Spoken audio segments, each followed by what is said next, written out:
Muy buenas tardes para todos. Les doy la bienvenida a la capacitación sobre resumen analítico especializado. Es una herramienta fundamental para el análisis y la síntesis de información, en el cual el día de hoy tenemos como invitado al doctor John Mauricio Sandoval, filósofo, maestrante o magíster en Economía Política Educación, magíster en Educación y doctor en Educación. Hoy en día nos acompaña además como en el rol de coordinador del doctorado y que hoy nos ha ofrecido sus conocimientos para brindar esta gran capacitación que nos va a servir tanto a los investigadores como a los co-investigadores en la especialización y en la maestría para desarrollar nuestros trabajos de grado. Doctor John.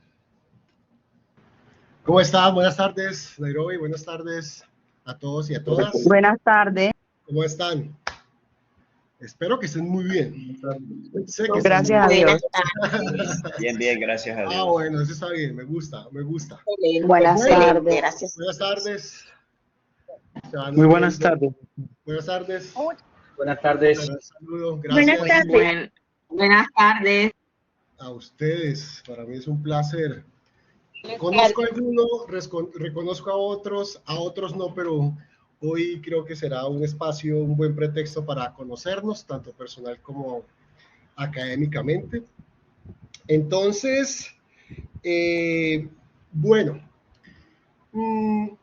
se activó aquí la inteligencia artificial sola, no sé qué pasó. Para mí es muy grato acompañarlos en este momento. Mi nombre es Mauricio Sandoval, ya llevo un tiempo trabajando con la Universidad de Cartagena. Para mí es una universidad la cual me ha permitido, ¿verdad?, desarrollarme personal y profesionalmente, y yo espero que también sea su segunda casa y podamos efectivamente aprovecharla al máximo. Estos espacios académicos son tremendamente importantes para el fortalecimiento de nuestros procesos formativos, de rigor, de mucha exigencia. Espero no aburrirlos hoy.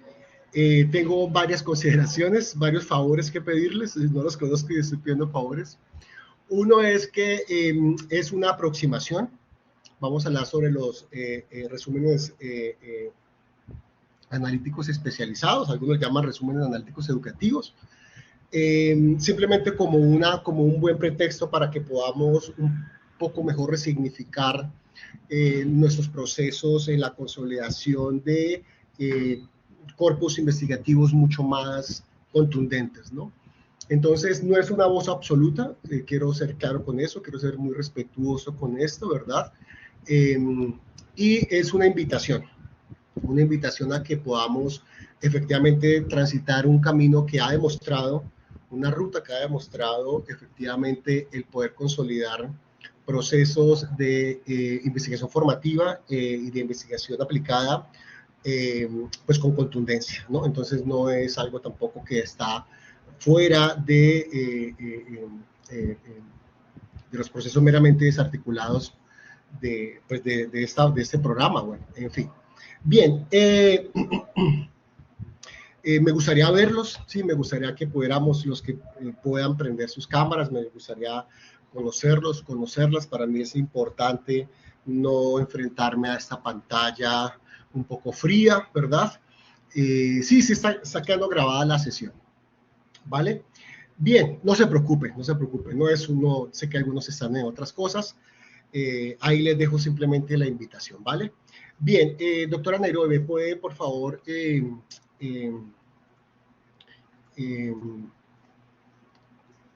dígame, doctor John. Se me olvidó la palabra.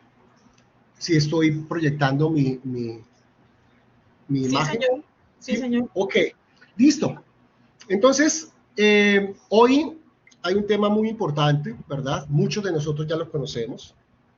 Algunos los hemos trabajado, otros no lo hemos trabajado. Bajo el supuesto, ¿verdad?, irresponsable de mi parte, voy a partir de que todos estamos sumergidos en esta de las tantas y muchas otras rutas que existen tanto en América Latina como en Europa para poder hacer la consolidación de trabajos de investigación, ya sea en profundización o enteramente de investigación, y consolidar efectivamente un mejor trabajo. Entonces, hoy vamos a hablar de resumen analítico especializado. Lo pongo aquí muy respetuosamente, es una aproximación pedagógica. Perdóname si encuentras algún error ortográfico, lo revisé muchas veces, pero a veces suele escaparse algo, ¿sí? Si hay algún error, por favor, pues me perdonarán. Y bien. Bueno, entonces hay que entender... bueno, Nero, ¿nos puedes explicar un poco la jornada? ¿Cuántos minutos van a ser para la exposición de las preguntas, por favor, para que todos la tengamos un poco más claro? Doctor John, su exposición o digamos su capacitación, 40 minutos y posteriormente 15 de preguntas. Ok. Y para los que están en el chat, sí hay un link de asistencia y ahí lo estoy compartiendo constantemente. Ok, Gracias. listo. Yo aquí cuadro mi agenda para las preguntas que se vayan a presentar ahorita. Bien, entonces, es importante determinar, ¿verdad?, que los que nos hemos subido a este tren de la investigación, por lo menos desde mi experiencia, quiero eliminar esos imaginarios y esas narrativas que tienen unos ruidos un poco incómodos a veces de que la investigación es compleja, es difícil. Yo los invito a que busquemos un antónimo, ¿verdad?, más propositivo, más positivo, para poder establecer o encauzar realmente el objetivo de la formación posgraduada, en este caso de maestría, ¿verdad?, y podamos tener un horizonte un poco más claro, ¿no? Lo que te voy a contar, tú ya lo sabes, ¿verdad? Solo que hoy te lo voy a presentar de una forma académica, para otros provocativa, pero como les digo, mi intención no es la radicalidad, no se pretende en esta capacitación la radicalidad de los argumentos, sino efectivamente que cada estudiante, cada persona pueda abstraer, ¿verdad?, lo que realmente potencialmente podría estar usted implementando o empezar a implementar, ¿no? Nos han dicho que, por lo menos en América Latina, que para determinar trabajos de investigación de alto impacto, se parte de un problema de investigación. Para este caso, efectivamente debe, desde una manera fenomenológica, entender que el problema viene siendo el centro del universo para el despliegue dentro del proceso investigativo en sí. En otras partes del mundo, que no te quiero decir dónde queda, ¿verdad?, ya no simplemente hablamos de un problema, ¿no? Hablamos de otros aspectos, de otras dimensiones en las cuales podemos investigar. En este caso, el problema de investigación debe estar linealmente, ¿no?, debe estar enfocado a determinar 5 pasos fundamentales. Tú tienes 6, 7, 8, no importa, algún profesor tendrá 4, no importa, ¿sí? Esto, en esta busco es de manera muy concreta y sintética poderlo plasmar de una forma más sencilla. Lo más importante, ¿verdad?, antes de hablar de un resumen analítico especializado, se parte de la identificación del tema de investigación, ¿verdad? Tenemos que tener claro, no me voy a detener mucho en esto, ¿verdad?, solo me voy a detener en lo que está subrayado en color amarillo. Tener claro, muy claro, ¿verdad?, de manera a priori, cuál es el campo de estudio que usted va a investigar. ¿En qué atalaya, en qué disciplina usted se va a parar, ¿no? Lo más importante para tú y yo, que somos profesores y profesoras, lo importante es entender mi disciplina dónde está hoy. Tú estudiaste sociales, biología, matemáticas, literatura. Eso fue hace ya unos años atrás, ¿sí? Hace 4 años atrás, 3 años atrás, 5 años atrás. Independiente del tiempo, la pregunta es: ¿cuánto tiempo hemos invertido en reflexionar sobre nuestra disciplina? ¿Qué está investigando hoy nuestra disciplina? ¿Qué vacíos tiene mi disciplina hoy? ¿Cuáles son los alcances a corto, mediano y largo plazo? ¿De qué se encarga hoy mi disciplina? En palabras más sencillas, ¿en dónde está hoy? Frente a la sociedad del conocimiento, ¿qué papel juega mi disciplina hoy en la producción de nuevo conocimiento? Eso es importante tenerlo claro. ¿Y de dónde parte? De mi práctica, de la praxis. El concepto praxis es un concepto filosófico, diferente al concepto de práctica. Una cosa es la práctica educativa, otra cosa es la práctica pedagógica y otra cosa es la práctica docente. Son tres prácticas diferentes. Pero cuando hablamos de praxis, que es una palabra griega, este concepto lo que en sí quiere decir es, la práctica es hacer algo continuamente, ¿sí? Hacerlo de manera repetitiva. Pero la praxis para el griego era hacer algo, ¿verdad? Y perfeccionarlo, mejorarlo hasta el infinito, hasta el final de los tiempos. Entonces, no es una acción que se queda en un círculo, sino que es una espiral que avanza hacia adelante. Entonces, la praxis docente implica la autorreflexión o el viaje hacia adentro que debe hacer la disciplina. Pero ¿quién se encarga de hacer ese viaje hacia adentro? El profesional. Yo tengo que mirarme hacia adentro, ¿verdad? Mirar la didáctica de mi disciplina. Hoy te puedo jurar que la didáctica de las ciencias sociales es diferente a la didáctica de las ciencias sociales de hace 5 o 7 años atrás. Es muy diferente. Entonces, igual los constructos pedagógicos, ¿verdad? Los constructos evaluativos, gerenciales, bueno, en fin, curriculares. Entonces es importante tener claro eso, ¿verdad? ¿Cuál va a ser mi tema? Por lo general, ¿cierto? Por lo general, cuando hablamos de economía de la innovación, para poder hacer innovación dentro de este campo, se parte de una crisis. ¿Qué es lo que yo busco en mi investigación, en lo que pretendo investigar? Una crisis. Sí, en el concepto de Thomas Kuhn, ¿verdad? Y esa crisis se produce porque hay unas anomalías. Hay algo que no está funcionando bien o está funcionando de una forma que yo podría mejorar. Y esas anomalías es lo que no permite que haya producción de nuevo conocimiento. Ya lo diría Karl Popper, el filósofo de la ciencia. La ciencia que no produce nada, esta está condenada a desaparecer o a morir, diría Karl Popper. Por lo tanto, si estamos dentro de una formación multidisciplinaria, interdisciplinaria, transdisciplinaria, pues tenemos una enorme tarea y es la de resignificar nuestra ciencia, nuestro campo de acción, mi campo de estudio. Bien, ese es el primer llamado. Tenemos que hacer una reflexión, un viaje hacia adentro. Y eso es importante. Y aquí es donde me voy a detener, realizar una revisión de la literatura, ya me voy a detener en ello. Eso me va a permitir efectivamente delimitar el problema, ¿verdad? No todo es problema. Ya lo diría Edmundo Husserl, ¿verdad? La fenomenología me permite entender el fenómeno dentro de sus múltiples dimensiones. Y esa revisión literaria o de literatura me va a permitir saber de manera a priori, pero con rigor, si esto es un problema o es un pseudo problema. O no es un problema, ¿cierto? Entonces, tendríamos que invertir otra capacitación para decir que es un problema de investigación, pero tú ya lo sabes, ¿cierto?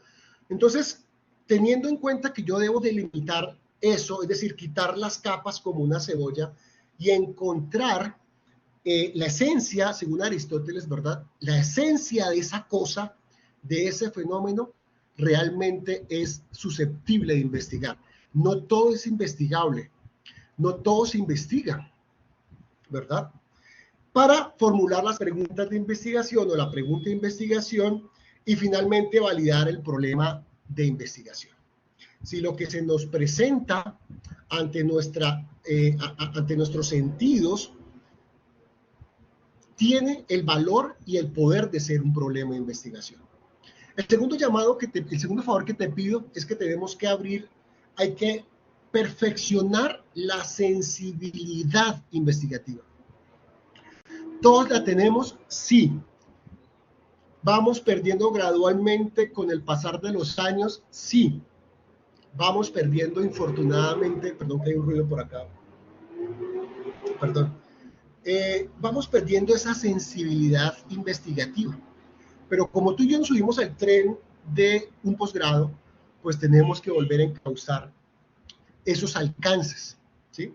Y entre ellos, efectivamente, la investigación formativa y la investigación práctica. Es importante delimitar el problema de investigación porque este me va a permitir ver con las gafas de la fenomenología mejor, de manera más detallada, más diáfana. En la mesa, a plena luz del día, yo lo puedo percibir de manera mucho más directa, ¿no? Eso es lo que en filosofía se llama el conocimiento.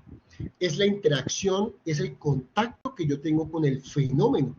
Pero ese fenómeno, que es un problema, él se presenta de una manera compleja, de una manera a veces dicotómica, se presenta de forma amorfa, ¿sí? Eso es redundante lo que acabo de decir. Es algo amorfo, ¿sí? No tiene realmente una estructura, pero por dentro su núcleo es muy fuerte. Por eso es que lo investigamos. Pero para poder romper ese núcleo, diría Husserl, yo tengo que hacer algo, y ese algo tú y yo lo hemos hecho durante muchos años, pero ese es el punto A, y esta invitación es pasar al punto B. El punto A es que tú y yo, a ti y a mí, solo nos enseñaron a analizar cosas. Y esto es, en cierta forma, grave. No es un delito, ni tampoco es cárcel, pero sí tiene un cierto tufo de gravedad, porque analizar en sí lo que significa analizar, lo puedes buscar en el diccionario, significa dividir, fracturar, segmentar, partir. Eso significa analizar, y lo puedes buscar en el diccionario. No hay otra definición más clara que esa. Entonces, diría Husserl, si yo veo el fenómeno, ¿verdad? Para poder entenderlo tengo que partirlo. ¿Por qué? Porque se presenta como un sol, ¿sí? Enorme, complejo, ¿no? Esquivo, poco entendible, poco abordable. Entonces, ¿qué aparece allí? Aparecen las ciencias. Y las ciencias prestan el método, cada ciencia tiene su propio método, y este método entra y penetra y empieza a fracturar ese fenómeno y lo parte. Cuando yo lo parto encuentro muchos pedacitos, ¿cierto? Causas, consecuencias.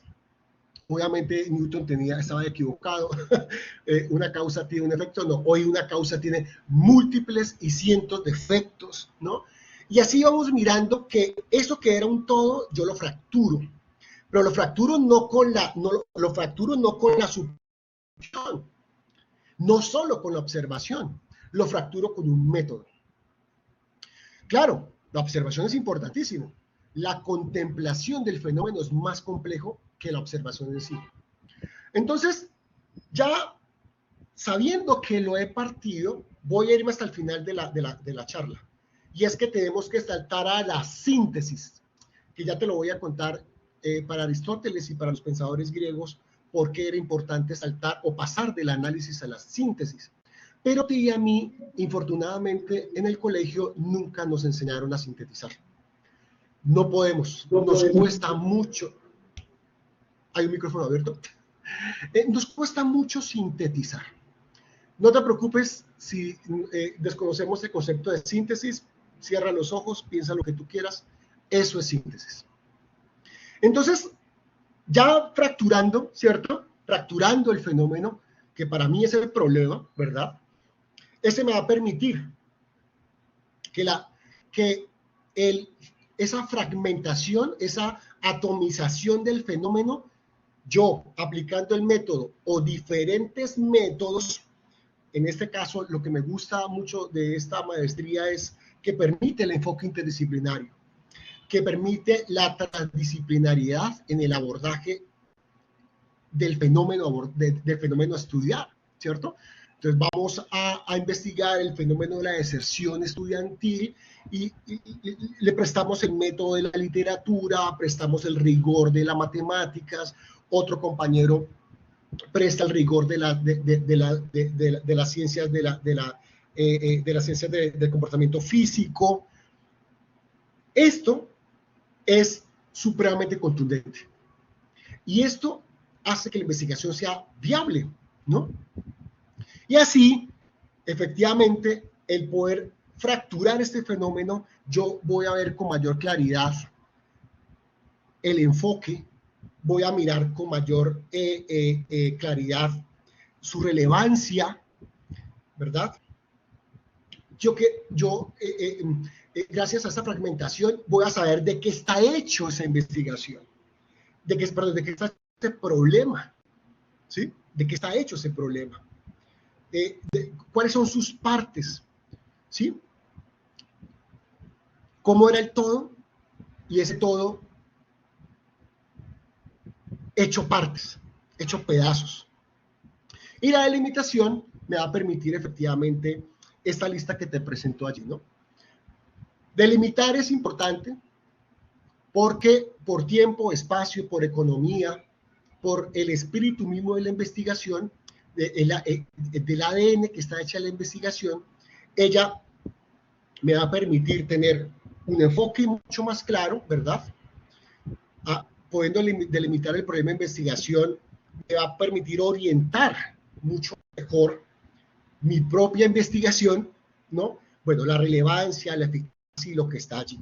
Obviamente está último la toma de decisiones, pero esto se va a producir después de que podamos analizar los hallazgos, los resultados y poder concluir, ¿sí? Que es eso, ¿no? Lo que nos hace investigadores es tomar decisiones. ¿Por qué? Porque el dato me lo proporciona cuando yo implemento el método en este fenómeno fracturado, dividido, pero de nada me sirve tener datos, ¿sí? De nada me sirve tener información si no la analizo, si no la sintetizo y después tomo decisiones. Directas o indirectas, debo hacerlas. Bien, entonces, ahora sí, para caer en el resumen analítico especializado, no es otra cosa, su nombre lo dice taxativamente. El resumen analítico es la condensación, esa palabra no me gusta mucho, pero ahí tú la puedes cambiar, ¿cierto? Le buscas un sinónimo más chévere. De información que está dentro de los documentos, dentro de un campo, dentro de una escala, dentro de una disciplina, dentro de un área, ¿verdad? Pero esto le permite efectivamente al lector o al usuario poder aprenderlo y analizarlo. Ya se lo dije que era analizar, ¿no? Pero no vamos a quedar solo allí porque la creación de un resumen analítico es eso. Pero cuando yo tengo muchos resúmenes analíticos especializados, la cosa cambia. Ya no simplemente vamos a pasar de resúmenes analíticos a unas síntesis analíticas. ¿Cierto? Bien, este se debe redactar en un lenguaje claro, sencillo, obviamente lo más preciso, sobre todo de forma objetiva, ¿no? Vamos a mirar cuánto juega la subjetividad en esto, si tiene un grado de variable en la intervención de mi postura subjetiva o de la contaminación del lenguaje de mi disciplina cuando yo abordo el documento. Y tiene que guardar una mayor cantidad de fidelidad posible del texto, ¿cierto? Aquí vamos a jugar, algunos jugarán a poder interpretarlo dependiendo del alcance que le podamos inyectar a este RAE, dependiendo de lo que el profesor quiera, ¿verdad? Dependiendo de lo que la estructura metodológica, pero esto, yo le voy a presentar un formato, pero ese formato no significa que yo no lo pueda desestructurar, que no lo pueda ampliar, que lo pueda perfeccionar, ¿no? Eso jugando las reglas que determine la metodología del seminario o donde lo vayan ustedes a implementar, ¿cierto? Aquí aparece el concepto de análisis. Es muy importante, ¿sí? Pero vamos a sobrevolar el pragmatismo de lo analítico. Igualmente, el resumen permite un análisis profundo del documento abordado, ¿cierto? De la descomposición de la complejidad que yo abordo. 2, me va a permitir comprender de manera mucho más diáfana la información clave que está allí, ¿verdad? Textual o intertextualmente.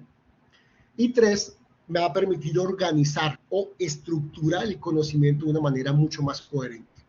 Eso cuando hablamos de documentos individualizados, pero ahora vamos a complejizarlo cuando hablamos de los diálogos entre los resúmenes analíticos especializados. Bien, un componente, no, te juro que no son muchas, son poquitas. Los componentes clave de un resumen analítico es, 1, identificar las ideas centrales del texto original. Pero cuidado, no caigas en la trampa. Aquí hay una trampa. En todo documento que no haya sido escrito por ti, hay allí, yo te invito a que sospeches de ese documento. Sospeches académicamente de ese documento, ¿verdad? No te cases a ciegas con los documentos abordados. 2, análisis. Efectivamente, es de manera crítica, ¿verdad? El abordaje crítico de la información presentada. Recuerda que el concepto de crítico se hace fuerte con Immanuel Kant, con su libro Crítica de la razón pura. Lo que dice, no te preocupes, yo te voy a contar en 2 frases ese libro que me tocó leer muchas veces en mi carrera. Lo que Kant quiere decir con el pensamiento crítico, ¿verdad? Es que él pide que lo que tú creas que has entendido de un documento abordado, sugiere que para que tenga una validez concreta, en palabras, lo voy a citar textualmente, hay que llevar la razón ante un juez, dice Kant. Es decir, hay que llevar ante la duda, ante la sospecha, ante la comunidad académica, entender si realmente lo que yo estoy entendiendo o he entendido en la lectura del documento es realmente lo que significa.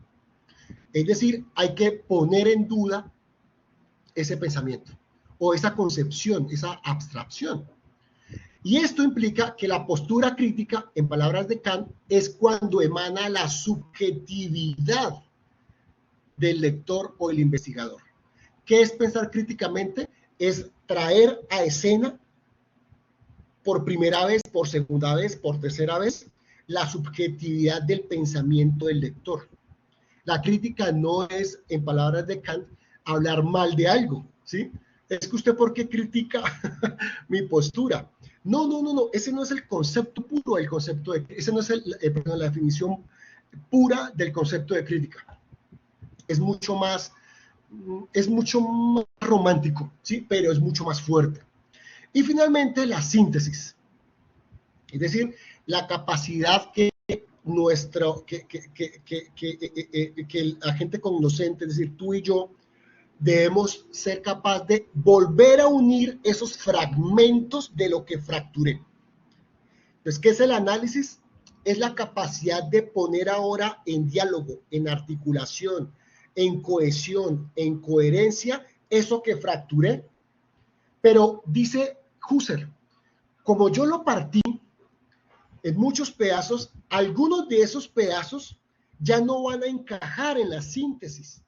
¿Por qué? Porque eso era lo que estaba haciendo daño. Y allí es lo que yo entiendo como hallazgos. En filosofía no hablamos de verdades, hablamos de certezas.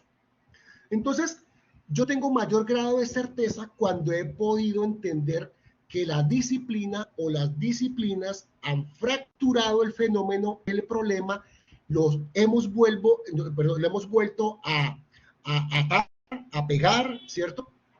a fraguar, y esto es la síntesis. Y esto es diferente al análisis. No se pegan las mismas, es imposible pegar todas las partes del análisis, no se puede. Entonces, esto es un componente clave y lo vamos a ver de manera muy rápida, pero lo vamos a ver en esta parte. Entonces, la metodología para elaborar son muchas, te lo juro por mi madre, no es solo la que te estoy diciendo yo. Existen muchas, ¿por qué? Porque cada disciplina tiene una forma diferente de abordar un documento. Ya se los dije, una cosa muy diferente. La que más me gusta son las didácticas, ¿sí? Pues como hablamos de didácticas específicas, estas tienen unos patrones, ¿verdad?, muy particulares. Entonces, la antropología lo hace, la sociología lo hace, la economía también lo hacemos, obviamente en las ciencias de la educación también lo hacemos, pero la forma de comprender esos lenguajes es propio de cada disciplina. Pero lo que sí es común ante la creación de ante la deconstrucción de un documento para construir otro, es decir, yo leo un artículo fenomenológico, lo deconstruyo y armo, ¿sí?, estructuro un resumen especializado. Entonces, son dos lenguajes completamente diferentes y por eso es un reto súper chévere que como profes y como estudiantes debemos empezar a entender. No es un capricho mío decir que pasar del análisis a la síntesis sea una obligatoriedad, pero sí es un referente concreto en la producción de nuevo conocimiento. Te tengo un ejemplo muy sencillo. John Nash, Premio Nobel de Economía,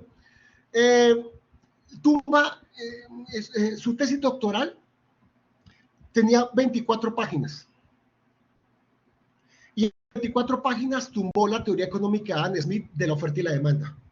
Una teoría económica que duró muchísimos años y ese hombre en 24 páginas la tumba, demuestra que no es así, ¿sí? Entonces, este es el ejemplo más claro de que hay algunas ciencias duras, en este caso como la economía, que es capaz de demostrar, comprobar, correlacionar, describir, explicar, explorar, el que tú quieras, de una manera mucho más sintética, un fenómeno de muchísimos años. Entonces, lo que se hizo antes de Adam Smith fue analizar los fenómenos socioeconómicos para Europa. Y este hombre lo que hace es que lo sintetiza de manera mucho más concreta en un trabajo académico, demostrando o comprobando que esa teoría ya no es viable para los sistemas económicos modernos, o por lo menos contemporáneos. Pero esa metodología de resumen especializado me permite entender el contexto y muchas otras cosas más, ¿no? Pero es importante que esa lectura sea una lectura comprensiva. Nos va a ayudar a identificar las temáticas, entre muchas otras cosas. Pero aquí entramos nuevamente con Aristóteles. Es importante entender qué es una idea principal, qué son ideas secundarias y cuáles son los argumentos más sólidos que sostienen una tesis. Y esto aplica para antecedentes de investigación, aplica para cualquier tipo de documento, así sea de divulgación, de profundización, de investigación. Y al mismo tiempo nos va a permitir estructurar, ya lo dije, pasar, no os dé miedo, tenemos que hacerlo, a la síntesis. Te voy a dar un ejemplo claro. A ti y a mí nos cuesta mucho formular problemas. ¿Sabe por qué nos cuesta formular un problema de investigación? Porque, voy a cerrar los ojos, no voy a mirar.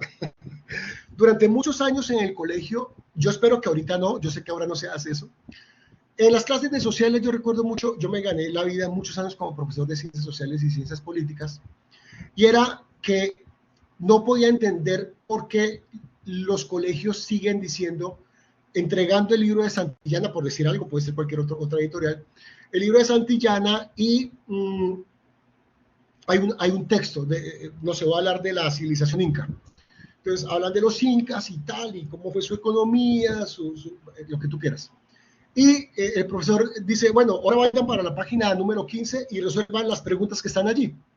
Entonces, en la mitad del libro había una batería de preguntas y el estudiante que estaba descuidado, o eso como tú y yo, pues le echábamos memoria y recordábamos y tal, y respondíamos la pregunta. Los que estábamos un poco despabilados o perdidos, pues lo que yo hacía era que me devolvía y la buscaba y después iba y resolvía la pregunta.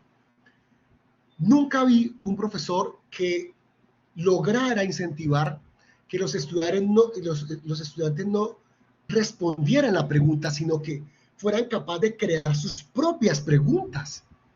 Por eso, enfrentarnos a la hoja en blanco cuando nos pide el director o directora cuál es su problema de investigación, quedamos blancos. Porque la síntesis no fue no fue un tópico fundamental, ¿sí? Nos enseñaron a entender las cosas en pedazos, pero no como una estructura holística.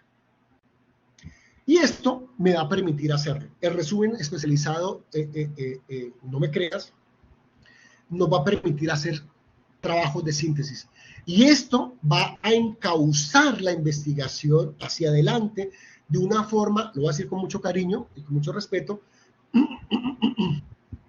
más fácil.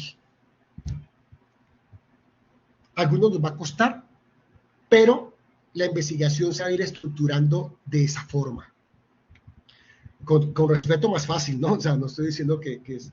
Bien. Un ejemplo práctico, un resumen, es este. Ustedes lo van a poder tener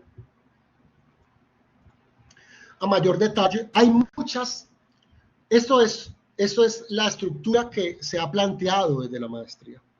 Tú vas a encontrar otras formas, con otro orden, con otra jerarquía, pero el espíritu es el mismo, ¿sí? Más allá de que sea un resumen analítico especializado, se ha convertido en documentos de mucho poder. Cuando yo logre sistematizarlos y ponerlos en diálogo. Y eso es un reto muy interesante que ustedes van a tener que volver a hacer con los antecedentes, con el marco teórico, ¿verdad? Con el marco conceptual, y allí es donde van a nacer nuevas líneas epistemológicas, pero eso es un buen ejercicio, ¿verdad? Se compone básicamente de siete momentos, la información general. ¿Qué busca la maestría en recursos educativos aplicados a la educación? Buscamos el rigor, obviamente el respeto dentro de la formación de nuestros directores y obviamente de la formación de nuestros maestrantes y maestrantas. Entender, perdón, Juan, ¿me puedes hacer un favor? ¿Me puedes hacer un vasito de agua?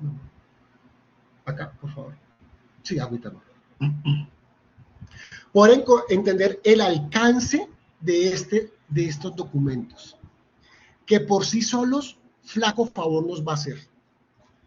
No es realmente venir a condensar esa información que va acá, sino lo que yo voy a hacer cuando,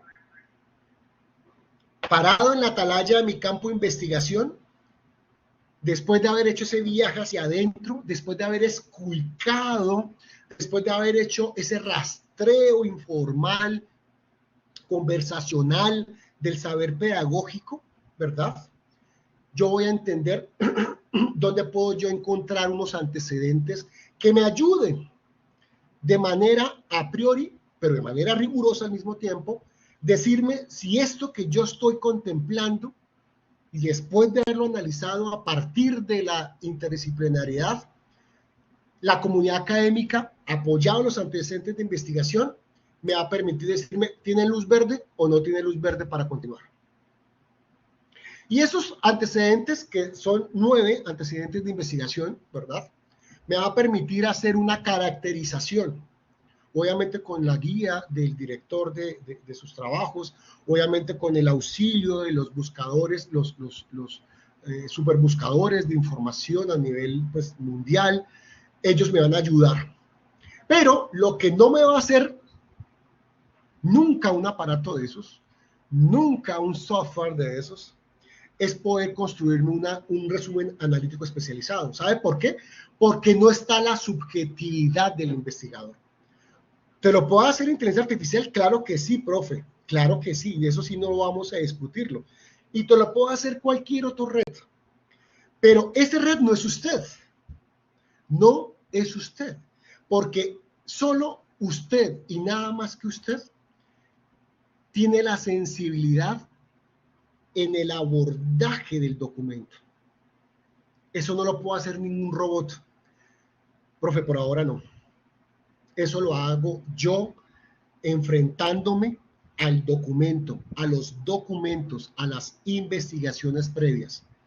Yo lo abordo desde dónde, desde mi experiencia, desde mi praxis, desde mis fobias, desde mis vacíos, desde mi subjetividad. Y eso no se presta ni está en otra persona. Ese era el pensamiento griego. Por eso se hicieron grandes en la cultura, ¿cierto? Es porque lo más importante era que cada ser humano, en este caso cada griego, debía contemplar el fenómeno de una manera introspectiva, no por otro. Pero ahora que ya están las investigaciones, sigue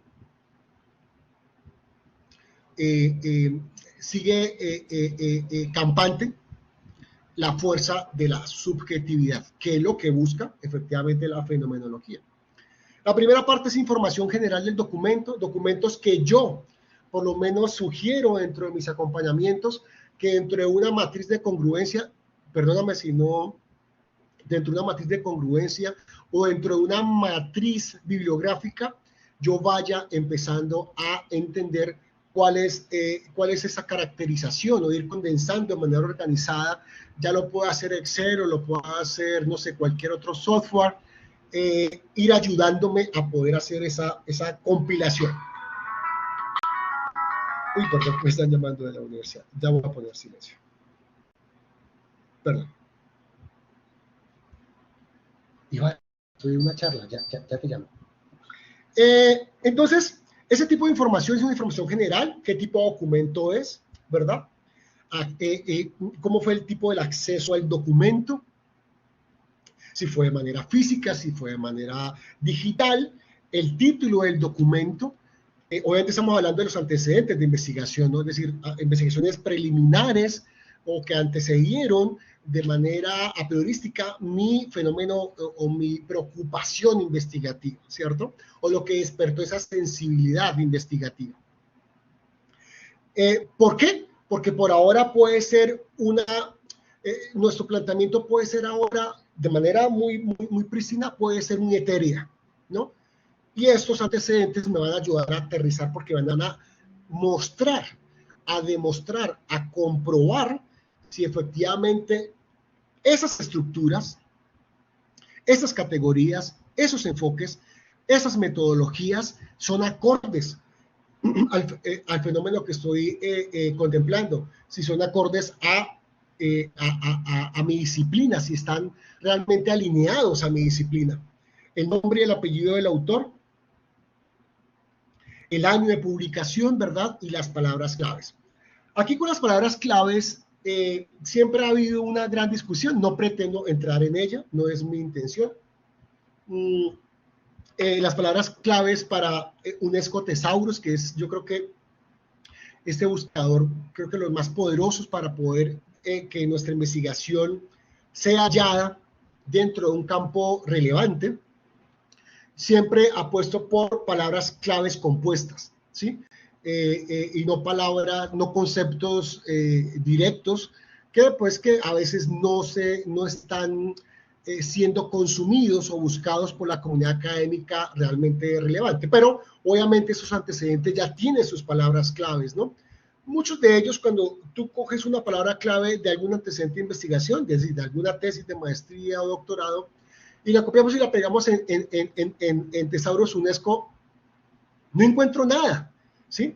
Porque lo que se hizo fue que se pegó la palabra, las palabras, los conceptos, ¿sí?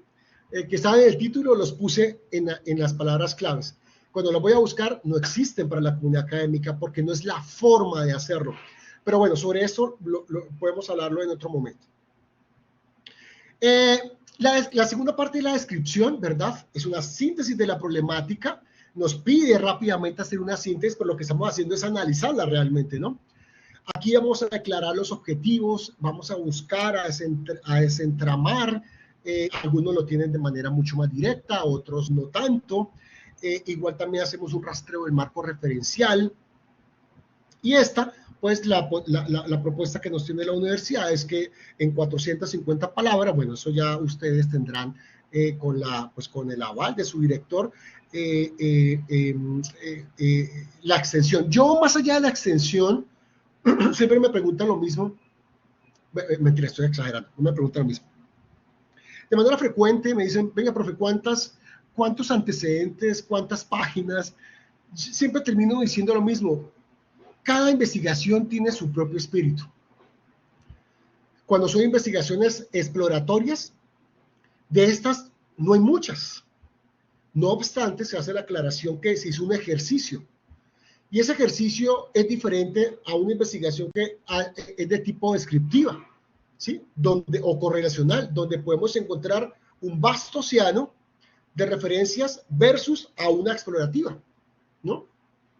Temas muy novedosos, temas muy inéditos, temas muy recientes, cuando pretendemos correlacionar variables o categorías que se han estancado históricamente en la investigación, pues tienen unos márgenes de temporalidad y de extensión. Pero aquí buscamos que esta cantidad sea suficiente. ¿Cuál es mi respuesta? Las que tú creas que son significativas y van a soportar el peso de su alcance investigativo. Tú mirarás, ¿sí? No, es decir, en este RAE, pues son 450, ¿no? Yo estoy hablando del documento, del corpus como tal. Bien. La bibliografía citada por el autor, ¿verdad? Esto es importante porque nos ayuda a ubicarnos espaciotemporalmente. Hay un gran mito, ¿no? Y bueno, IAPA nos ha dicho, y la comunidad académica, que debe haber un margen de tiempo, ¿no? Antes no era importante, hoy sí es. Hoy la sociedad de conocimiento ha demostrado que la información que se produce hoy, que se puede consolidar hoy, en 3-4 meses está desactualizada.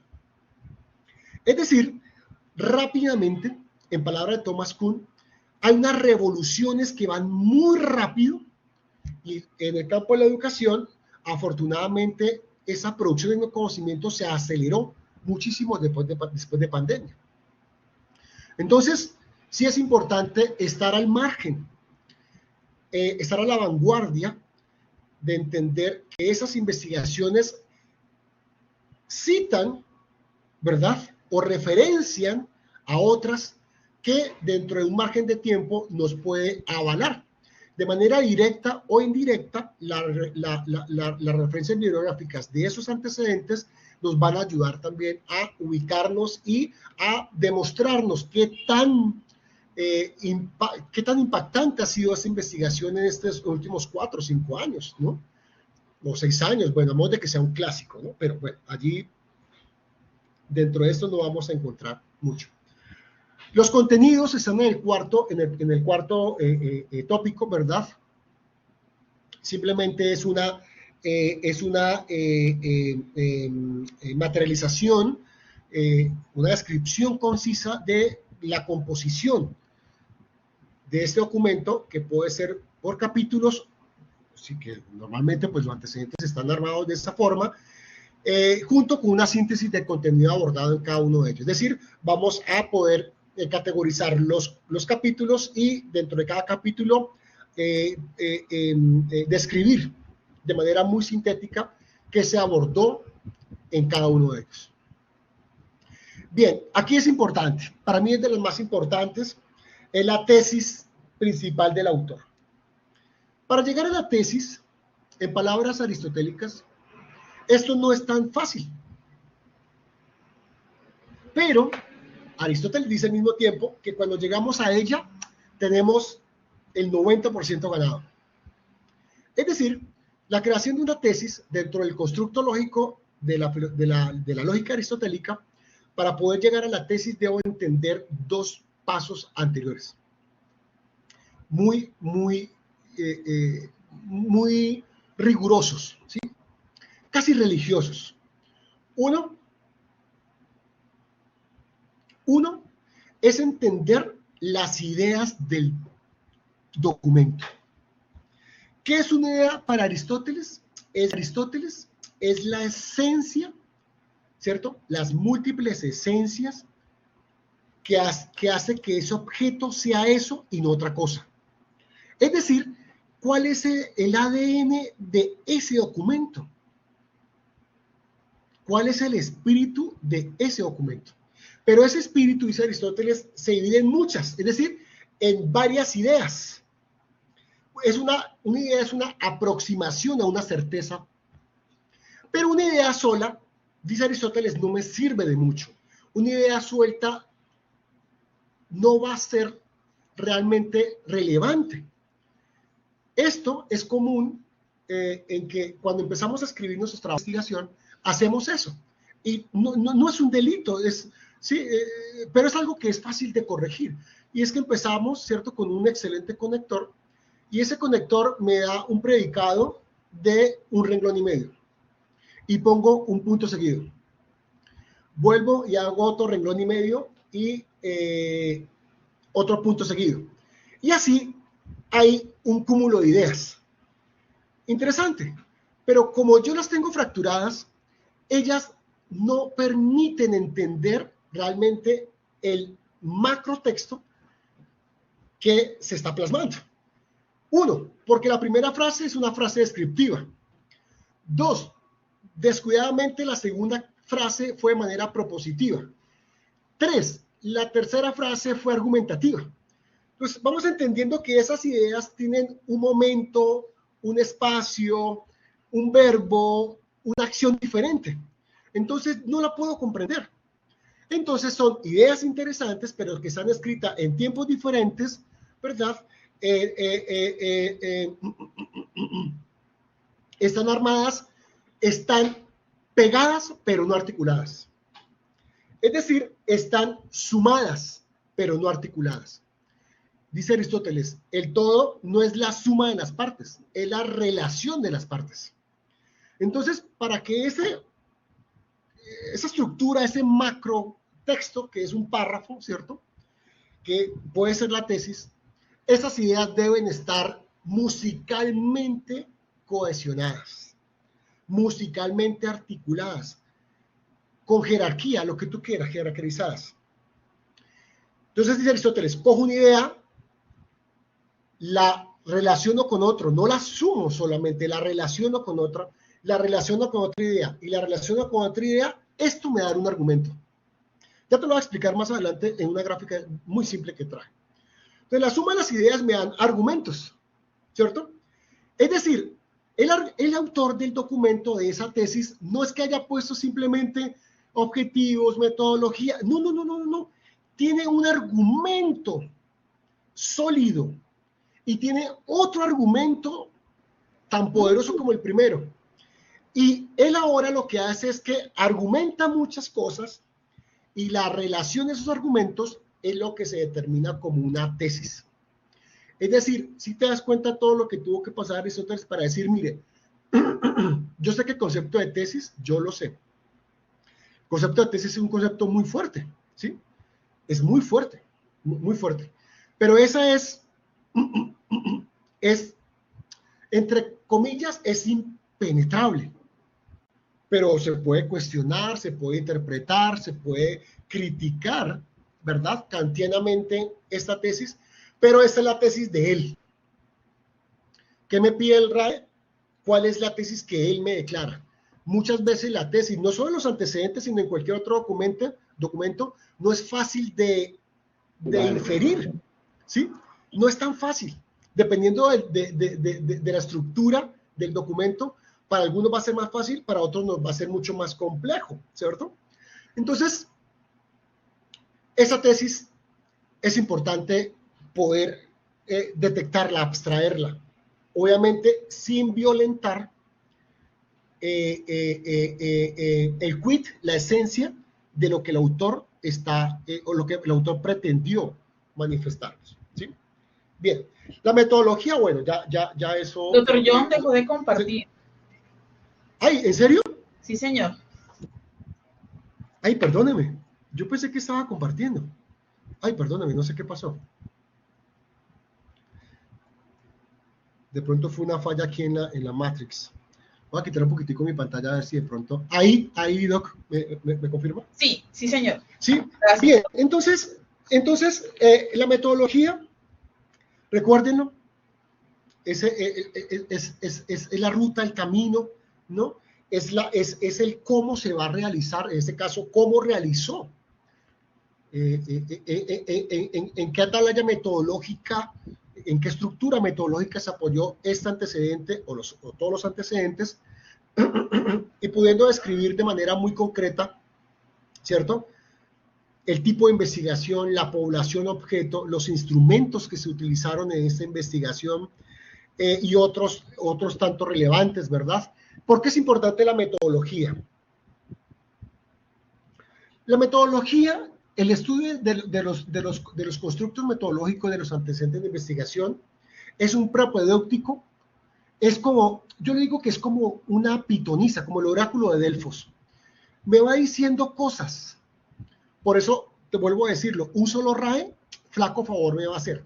Pero cuando yo sistematizo 9 RAEs, yo voy a mirar, voy a encontrar algo en común en ellos.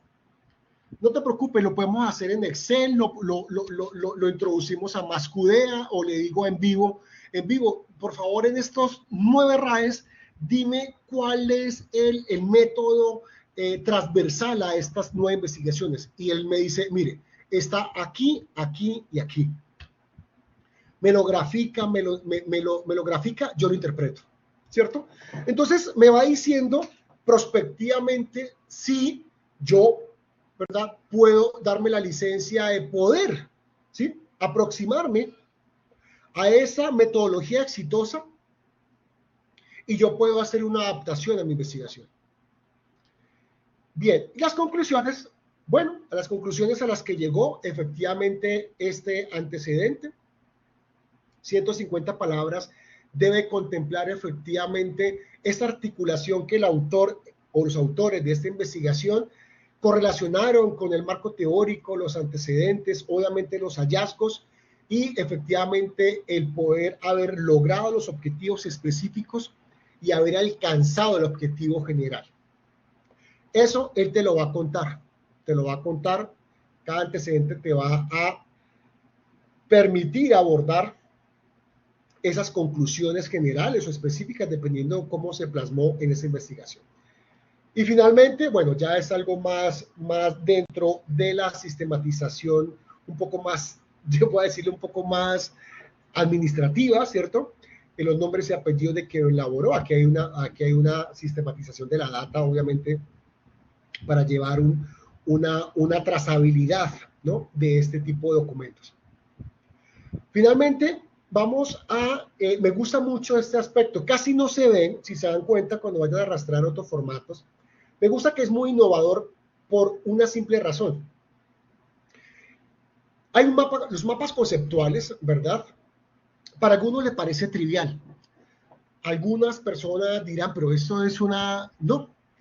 Yo creo que poder lograr decodificar, o mejor, codificar de otra forma, un RAE en un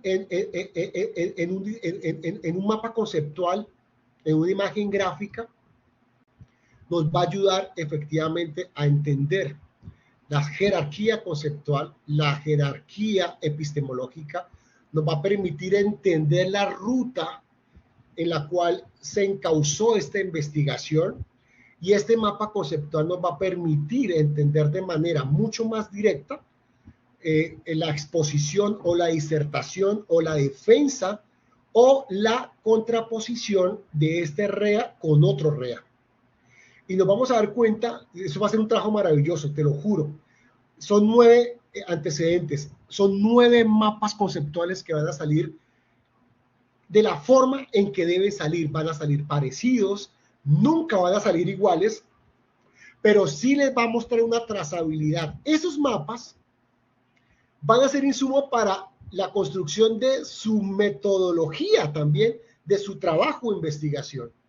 Cómo se organizó, ¿sí? Cómo fue la jerarquía, cómo fue la ruta, cómo fue la subordinación de los procesos y los procedimientos de cada investigación. Eso me parece a mí maravilloso.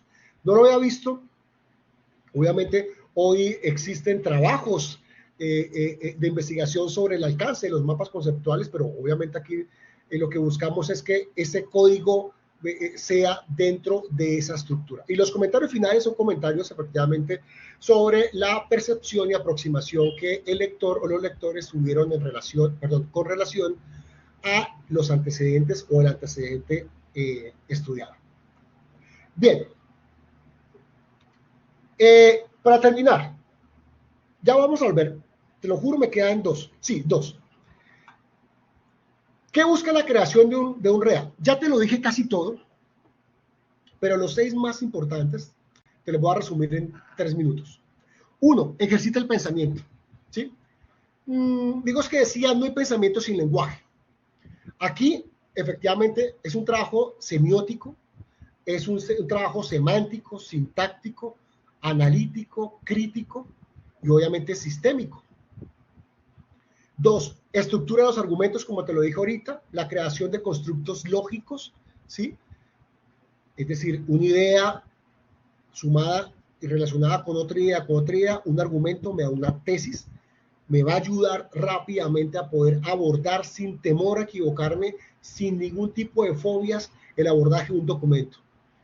El rollo cuando abordamos documentos es el miedo a no entenderlos, es el miedo a leerlos, releerlos, volverlos a leer. Es porque nunca nos enseñaron a deconstruir los macrotextos en microtextos. Los leo, los deconstruyo y los vuelvo a construir. Esto es lo que permite, en cierta forma, una lógica de la argumentación. Crear enunciados, importantísimo. Ahora sí voy para el final. ¿Por qué 9 resúmenes analíticos especializados? No es capricho, es que tenemos que poner en diálogo esas aproximaciones investigativas. ¿Quién es el único responsable de poner en diálogo a los teóricos, a los paradigmas, a los enfoques? Es el investigador. Siempre lo he dicho. Popper está muerto, Vygotsky está muerto, ¿cierto? Montessori está muerto, Chomsky acaba de morir, Ramón se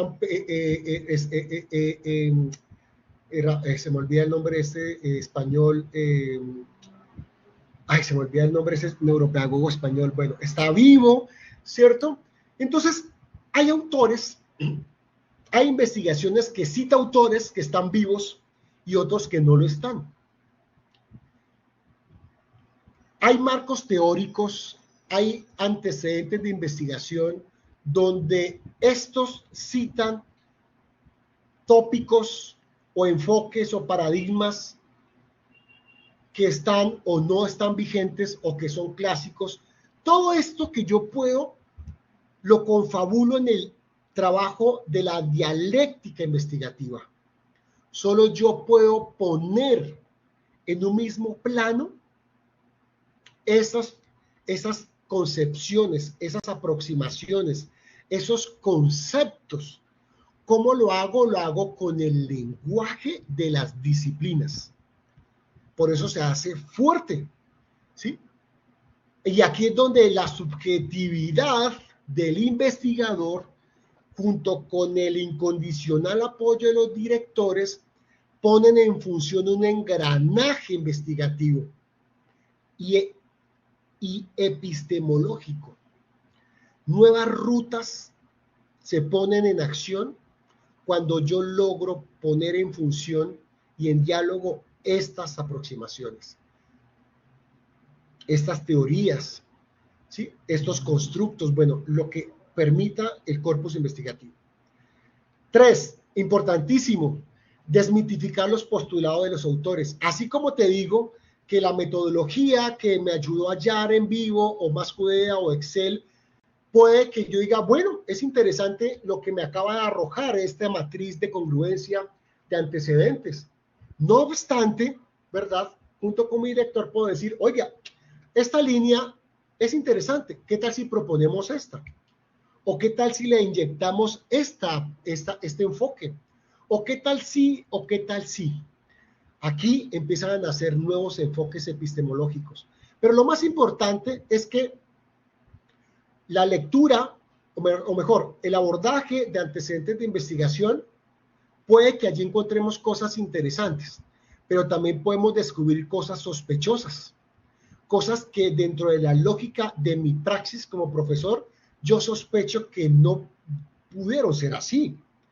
¿Sí? Obviamente respetando lo que está allí, yo no puedo entrar a criticar, obviamente, de esa forma, sino una crítica kantiana, pero lo importante es que no me puedo casar, no solo me voy a salir de los antecedentes. Esto lo digo como un ejemplo muy tonto, pero es verdad. Cuando abordamos documentos, yo tengo que aprender a desmitificar el autor. Tengo que aprender a desmitificar los postulados que allí se me están presentando. Yo tengo que confrontarlos con otros. No puedo casarme con él. No puedo apostarle mi vida a este solo teórico o a este solo paradigma. Yo tengo que postular una crítica subjetiva. Obviamente, comparándolo, correlacionándolo con otros. Hoy, ¿cuál es la forma más fácil de leer a Husserl, a Heidegger, a Chomsky, a Einstein? Lo que tú quieras, es siempre contrarrestándolo con otro, con un estudioso, con un contradictor, con un opositor, con un discípulo, con lo que tú quieras. Lo mismo va a pasar aquí. Yo espero que pase eso. Finalmente, determinar con certeza los argumentos abordados. Eso nos va a producir conflictos cognitivos.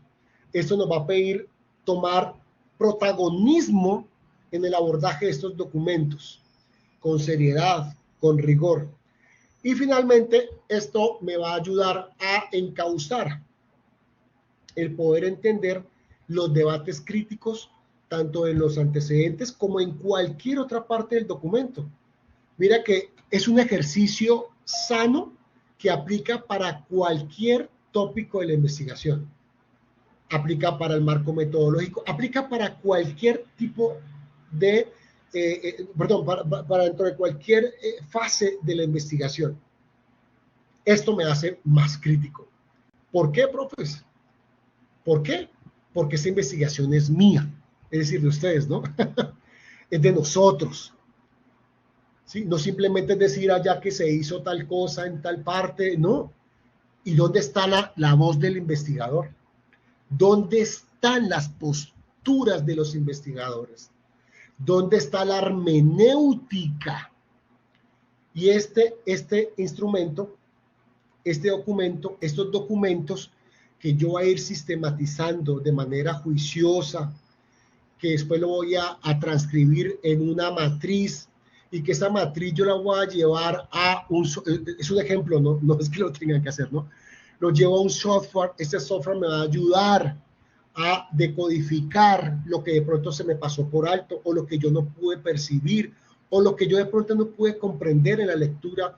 Él me va a ayudar para yo después tener una data que me va a simplificar de manera rigurosa la construcción de estos antecedentes de investigación que darán a luz la viabilidad, el alcance, la factibilidad de mi investigación. Me va a decir en dónde estoy parado realmente. Ellos me van a desmitificar en cierta forma ese problema de investigación. El problema de investigación es una cosa, la pregunta de investigación es otra cosa. ¿sí? Son dos cosas que dentro de un todo tienen su propia esencia.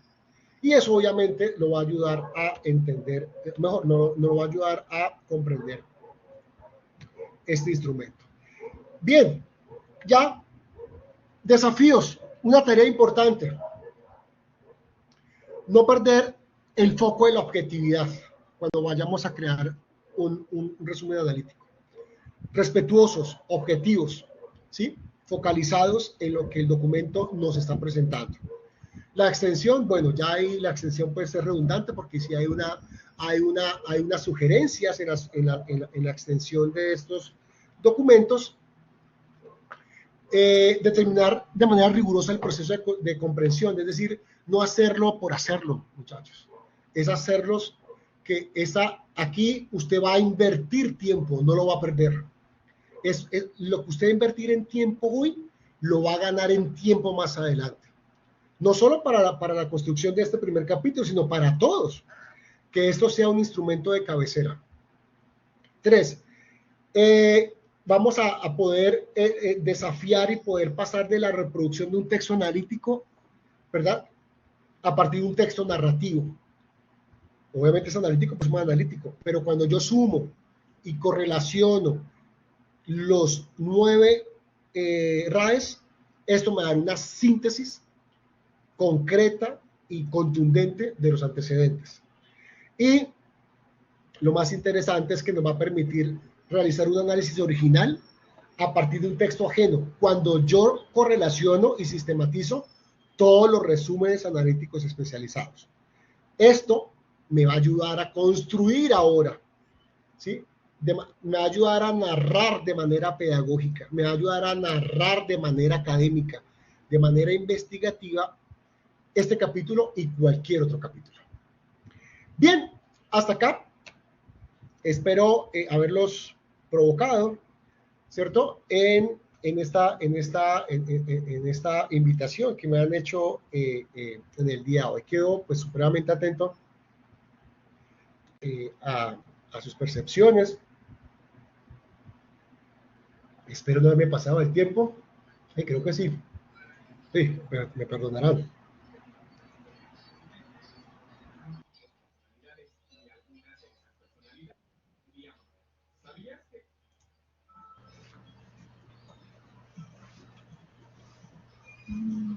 Se me bloqueó. Ahí está. Doctor, yo muchísimas gracias. Sí, estaba bloqueadito acá el computador. Muchísimas gracias por esta masterclass prácticamente, doctor, porque además abordó el tema detalle a detalle y que espero que tanto docentes como estudiantes hayan aprovechado este tiempo. ¿Tenemos preguntas? Vamos a ver. Bueno, acá tenemos al profesor Javier Betín. Sí, buenas tardes. ¿Cómo está, doctor? Gracias, muy bien. ¿Qué tal su merced? No, bien, estuvo muy buena la charla. Yo soy estudiante de especialización en didáctica y de pronto estamos pendientes a ver si podemos cursar la maestría y es un aporte muy grande de parte de usted esta partecita en la cual nosotros a través de los RAE podemos como acercándonos a este trabajo de investigación. La pregunta sería que si esos 9 RAEs deben ser obligatorios siempre en cada uno de los documentos que vamos a analizar o cómo es esa parte. Bueno, esa pregunta se la voy a dirigir a la doctora Nairovis. Doctora Nairovis. Desde la maestría, en el componente de investigación, estamos manejando mínimo 9 antecedentes. Son mínimos. Ya, muchas gracias. Con gusto.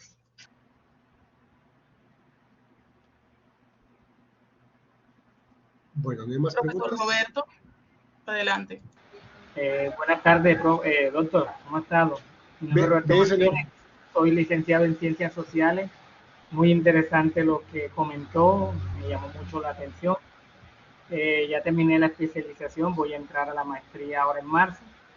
Y pues quisiera tener una plática con usted personalmente por algunas situaciones que me interesó lo que dijo. Interesante esta ahorita de de retomar didáctica. Como dice usted, yo este año estoy cumpliendo 20 años de graduado y la social ha cambiado mucho en todos los aspectos, hasta para las pruebas IFE, ha cambiado muchas situaciones, pero interesante, ¿no? Este formato lo van a dar para comenzar a trabajar. Yo quiero comenzar mi tesis a trabajarla ya, porque desde el año pasado tengo el reto de mi colegio en prueba media, jornada media, y me toca dar ecoturismo, y estoy trabajando sobre todo en la geografía turística, turismo, es algo nuevo, estoy armando, hasta hoy trabajé plan de clase, es algo nuevo, he investigado mucho, y he armado, y ya tengo muy claro lo que quiero hacer de tesis, para entrar para mi maestría. Trabajo en el municipio de Colosó, Sucre, Montes de María, y quiero trabajar eso sobre el ecoturismo como tesis, tesis mía. Y si me toca solo, lo hago solo, porque el año la especialización la trabajé con unos compañeros de inglés y siempre me daba duro, porque yo no soy de inglés, yo soy de social. Pero sí, esto quería saber y cómo hago para comunicarme interiormente con usted y tener de pronto una asesoría. Claro que sí, me gusta mira lo que el profe acaba de decir es tremendamente importante. Es verdad lo que dice el profe. Una cosa es la interdisciplinariedad, otra cosa es la transdisciplinariedad. Es correcto. El profe está en la transdisciplinariedad. La interdisciplinariedad es cuando hay un problema de investigación y yo llamo varias disciplinas y me prestan su método, el método exitoso de cada uno para resolver ese problema. Pero ¿qué pasa con la transdisciplinariedad? Que hay disciplinas que su método no es muy afín al mío. Entonces, lo más sano es decir, oiga, venga, porque eso se llama transdisciplinar porque hay algo transversal, algo que es muy en común en esos métodos para poder abordar este problema. Entonces, a veces el método de otra disciplina, por su lenguaje, por su estructura, por su rigor, no contempla una afinidad a la mía. Entonces, me gusta. Yo también pues hice mis 2 maestrías individual, porque, no porque no haya sido egoísta, porque no encontré dentro de ese equipo de amigos disciplinas que estuvieran muy afín a la mía, ¿no? Entonces, pues, sanamente dije, no, venga, no se puede, o sea, no puedo meter un gigante en un traje de enano, porque no puedo, ¿cierto? No puedo. Entonces, claro que sí, profe, voy a resolver varias preguntas. Efectivamente, este es mi contacto. Mi nombre es Mauricio Sandoval. El formato... Nairobi, doctora, dice que si podemos enviarles el formato del RAE. Efectivamente, su merced nos dirá cómo pueden ellos acceder, si lo enviamos a los que diligencian el formato de asistencia. Claro, bueno, su merced. Con el formato de asistencia, en el correo que me dejen en el formato de asistencia, se le envía la grabación y además el formato de ejemplo del RAE. Bueno, no, porque ya puse a los estudiantes el ánimo de que me ayudaran a investigar y me dijeron que me iban a colaborar, tanto los de 10º como los de 11. Claro, profe, encantado, pero vamos a hacer investigación sobre el tema. Sí. Entonces, era eso, profe, gracias. Exacto. Gracias, no, tranquilo. Muy chévere, muy agradable, muy práctico, recordó muchas cosas que se habían olvidado. Entonces, estamos está bien. Profe, para hablar. Claro que sí. Gracias, profe. Claro que sí. Ya lo esperamos, profesor Roberto. No, ya estoy listo. Bueno, claro. Listo. Importante, las investigaciones en maestría, yo sé que son investigaciones dentro de la ejecución, dentro de poner en función o en acción un instrumento, una herramienta, eso es válido. Pero lo que me ha enseñado la experiencia es que los investigadores debemos tener muy claro cuáles son los lugares de enunciación de mi investigación. Es decir, los conceptos, las teorías, los paradigmas, eso debe estar completamente bien estructurado para después hablar de cosas por hacer. ¿Sí? O sea, no puedo hacer cosas por hacerlas. tengo que tener efectivamente consolidado una estructura epistemológica. Eso les va a facilitar mucho cuando vayan a transitar a un doctorado o a otro tipo de estudio postgradual. Es una excelente academia, ¿sí? Entonces, para que no crean que es algo simplemente por hacer, ¿no? Tiene en el trasfondo un impacto dentro de la investigación muy fuerte, muy fuerte. Bien. La profe Arlet, por favor. Gracias por la oportunidad, qué pena, voy en un transporte público, pero quiero intervenir por mis compañeros que están trabajando. La consulta es, este rating va a quedar grabado, ¿por dónde lo irán a compartir, por favor?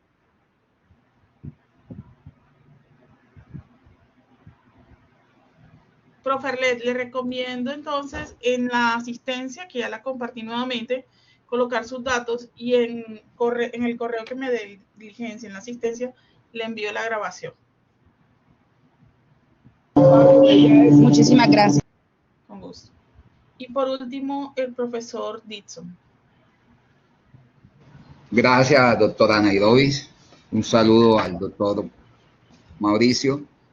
Pues sí, muy interesante la temática y abre un gran espacio para una reflexión y una parte constructiva a un pensamiento crítico en la forma de percibir esas realidades que comienzan con una fase diagnóstica, con un problema de aula, como lo estamos trabajando nosotros. Entiendo un poco, doctor Mauricio, y me ubico en el posmodernismo, un poquito en el posmodernismo. Como usted decía, todo va cambiando hasta las teorías filosóficas. Me ubico y me hace recordar de Derrida, ¿sí? Derrida, sí. Dice la forma de que tú puedas valer en algún momento esa parte de codificación y decodificación, de armar y desarmar, está ligada a un buen discurso y que ese discurso puede tener un punto de fuga, ¿cierto? Dice Derrida, ya que Derrida, y que ese punto de fuga exactamente es el punto crítico donde nosotros tenemos que ver cuál es el escape y cuál es la salida entre la conexión de lo que buscamos y de lo que vamos hallando. Entonces me hizo recordar un poco y quería que usted me comentara si lo ve de esa forma, como lo estoy analizando, qué aportes hay. Gracias, doctor. No apague la cámara, me gusta verte. No tengo el placer de conocerlo, profe. Efectivamente, el truco y la trampa efectivamente está allí. Pero es el lenguaje, ¿cierto?, el que nos permite esa aproximación, ese tocamiento con el fenómeno en sí. Por eso arrancaba yo diciendo que más allá de hablar, más allá de especular, antes de todo esto es un trabajo hacia la subjetividad disciplinar. Y esto, la deconstrucción para la construcción, para la nueva construcción de esa realidad, que parece ser que es así, pero no lo es, ¿verdad? No es lo que parece evidente, es lo que nos va a venir a tributar efectivamente unas herramientas lógicas, semánticas, filosóficas, heurísticas, hermenéuticas, para poder hacer esa descomposición. Es un trabajo, te lo juro, bellísimo. De hecho, los seminarios alemanes tienen mucha relación con la creación de los resúmenes analíticos, ¿no? El rigor de un seminario alemán busca eso, ¿no? La aproximación al documento, la capacidad que tenemos de poder analizar el documento, el discurso, la narrativa, la capacidad de poner en función esa postura disciplinar, y se convierte efectivamente en una musicalidad epistemológica que me va a permitir realmente clavar la bandera y decir, esto es un problema de investigación, o realmente no lo es, ¿sí? No lo es. Entonces, esta ruta que propone la maestría, efectivamente, profe, busca eso. Busca proponer los lineamientos de una nueva estructura, pero no digo nueva para nosotros, ¿no? De una nueva estructura, y es así como se están construyendo hoy, o es así como se está reorganizando hoy el abordaje fenomenológico dentro de las disciplinas en sí. Por ejemplo, voy a comentar algo. De pronto yo tuve la oportunidad de estudiar semipresencial con la Universidad de Chile, y de entrada es puro RAE, ensayo crítico, pensamiento, debate. Entonces me llama mucho la atención porque ahorita estamos entrando en esa tónica y es muy valioso que nuestros estudiantes difieran, analicen, sinteticen, dividan el todo en partes, etcétera. Entonces, de verdad, muchas gracias por su aporte, por esta nueva idea al programa. Más contentos nosotros porque me gusta, profe, escuchar esas recepciones. Yo creo que nosotros como académicos debemos ser generosos, pero también tenemos que tener esa capacidad de poder convocar, ¿sí? Para algunos es nueva, para otros no, pero no es una experimentación porque ya está efectivamente tatuado dentro de la teoría educativa que esto es un camino que permite garantizar, o mejor que garantiza el allanamiento, ¿verdad? La pesquisa seria y rigurosa de lo que podría ser otro camino mucho más largo o mucho más, no sé, un poco más engorroso. Y aquí obviamente ustedes van a poder echar mano de la tecnología, de los recursos educativos, de los software, que hoy son 9, pero por ejemplo para el doctorado, por ejemplo, que dirijo, son 90, 120 antecedentes, ¿cierto? Y todo eso, ¿cierto? Hoy la tecnología nos ha permitido poder hacerlo de una forma mucho más certera, mucho más rápida, con el mismo rigor o con tanto mayor rigor, porque nos economizó tiempo y espacio a la tecnología. Tenemos mayor espacio para la reflexión, para el análisis y entender mejor los hallazgos para la toma de decisiones. Entonces, claro, profe, a mí el doctorado, por ejemplo, me pidieron muchísimos de entrada y muchísimos de salida, ¿sí? Muchas. Y eso va creando efectivamente un hábito investigativo supremamente gratificante y en cierta forma facilitador para tú y yo que estamos arrancando, ya estamos en el campo de la investigación. Pero bueno, profe Dixon, le agradezco su generosidad al poder avalar, ¿cierto?, este tipo de ejercicios académicos que buscamos no es otra cosa más que la calidad y la cultura investigativa dentro de la maestría en recursos educativos aplicados a la educación. Gracias. Además, a usted, John, tener la recepción de nuestros docentes de la maestría sobre estos cambios que desde la coordinación de programas se están gestando es satisfactorio también. Eso quiere decir que vamos por muy buen camino. No, a su merced. Profesores, estudiantes, colegas, amigos, les pido el último favor. Por favor, se cuidan mucho. Bienvenidos, bienvenidas a la maestría, a la Universidad de Cartagena, a este programa, a este equipo de amigos, de colegas y futuros magísteres. Y bueno, aquí un servidor más, lo que requieran con todo el gusto. Ya sabe dónde vivo, tienen mis datos.